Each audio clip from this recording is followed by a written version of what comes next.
At Wells Fargo, there were 3 very significant mistakes, but there was one that dwarfs all of the others. You're going to have incentive systems at any business, almost any business. There's nothing wrong with incentive systems, but you've got to be very careful what you incentivize. And you can incentivize bad behavior, and if so, you better have a system for recognizing it. Clearly, at Wells Fargo, there was an incentive system built around the idea of cross-selling and number of services per customer, and the company in every quarterly investor presentation highlighted how many services per customer. So it was the focus of the organization, a major focus, and undoubtedly people got paid and graded and promoted based on that number, or at least partly based on that number. Well, it turned out that was incentivizing the wrong kind of behavior. We've made similar mistakes. I mean, any company's going to make some mistakes in designing a system, but it's a mistake. And you're going to find out about it at some point, and I'll get to how we find out about it. But the biggest mistake was that, and I don't know, obviously I don't know the facts as to how the information got passed up the line at Wells Fargo, but at some point, if there's a major problem, the CEO will get wind of it. And that is, at that moment, that's the key to everything, because the CEO has to act.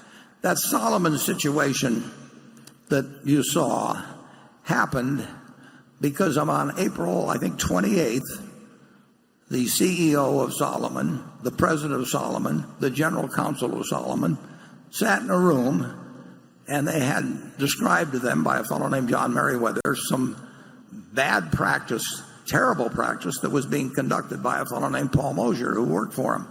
And Paul Moser was flim-flamming the United States Treasury, which is a very dumb thing to do. And he was doing it partly out of spite, because he didn't like the Treasury and they didn't like him. So he put in phony bids for U.S. Treasuries and all of that.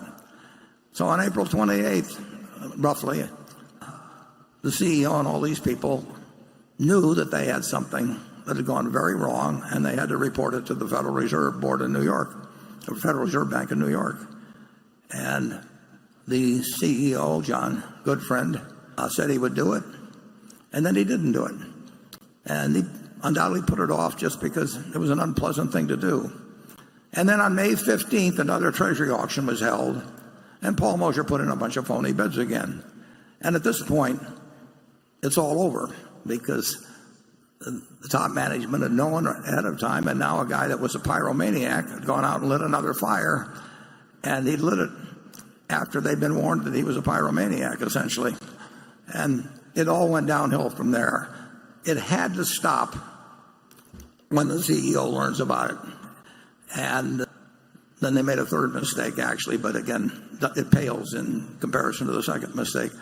They made a third mistake when they totally underestimated the impact of what they had done once it became uncovered, because there was a penalty of $185 million, and in the banking business, people get fined billions and billions of dollars for mortgage practices and all kinds of things. The total fines against the big banks, I don't know whether it totals 30 or 40 or billion or whatever the number may be. So they measured the seriousness of the problem by the dimensions of the fine, and they thought a $185 million fine signaled a less offensive practice than something involved $2 billion, and they were totally wrong on that. But the main problem was they didn't act when they learned about it. It was bad enough having a bad system, but they didn't act. At Berkshire, we have the main source of information for me about anything that's being done wrong at a subsidiary is the hotline. Now, we get 4,000 or so hotline reports, or that come, we get communications on the hotline, perhaps 4,000 times a year, and most of them are frivolous. The guy next to me has bad breath or something like that. I mean, but there are a few serious ones, and the head of our internal audit, Becky Amick, looks at all those. People A lot of them come in anonymous, probably most of them. And some of them she refers back to the companies, probably most of them. But anything that looks serious, I will hear about. And that has led to action. We'll put them more than once. And we spent real money investigating some of those. We put special investigators sometimes on them. And like I say, it is uncovered certain practices that we would not at all condone at the parent company. I think it's a good system. I don't think it's perfect. I don't know I'm sure they've got an internal audit at Wells Fargo, and I'm sure they've got a hotline. And I don't know the facts, but I would just have to bet that a lot of communications came in on that, and I don't know what their system was for getting them to the right person, and I don't know who did what at any given time. But it was a huge, huge, huge error if they were getting, and I'm sure they were, getting some communications and they ignored them, or they just sent them back down to somebody down below. Charlie, you followed it. What are your thoughts on it? Well, put me down as skeptical when some law firm thinks they know how to fix something like this. If you're in a business where you have a whole lot of people under incentives very likely to cause a lot of misbehavior, of course you need a big compliance department. Every big wirehouse stock brokerage firm has a huge compliance department, and if we had one, we would have a big compliance department too, wouldn't we, Warren? Absolutely. Absolutely. But that doesn't mean that everybody should try and solve their problems with more and more compliance. I think we've had less trouble over the years by being more careful in whom we pick to have power and having a culture of trust. I think we have less trouble, not more. But we will have trouble from time to time. Yes, of course. Yeah. We'll be blindsided someday.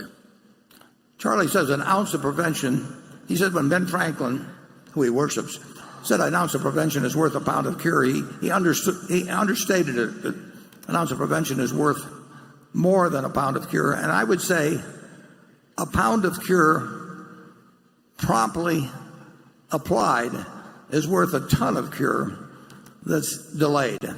And problems don't go away. John Goodfriend said that problem originally was, he called it a traffic ticket. He told the troops there at Solomon it was a traffic ticket, and it almost brought down a business. Some other CEO that day described the problem that he had encountered as a footfall, and it resulted in incredible damage to the institution and so on. You've got to act promptly, and frankly, I don't know any better system than hotlines and anonymous letters. To me, I get anonymous letters, and I've gotten 3 or 4 of them, probably in the last 6 or 7 years, that have resulted in major changes. And very, very occasionally they're signed. Usually, almost always they're anonymous, but it wouldn't make any difference because there will be no retribution against anybody, obviously, if they call our attention to something that's going wrong. But I will tell you, as we sit here, somebody is doing, quite a few people are probably doing something wrong at Berkshire, and usually it's very limited. I mean, maybe stealing small amounts of money or something like that. But when it gets to some sales practice like was taking place at Wells Fargo, you can see the kind of damage it would do.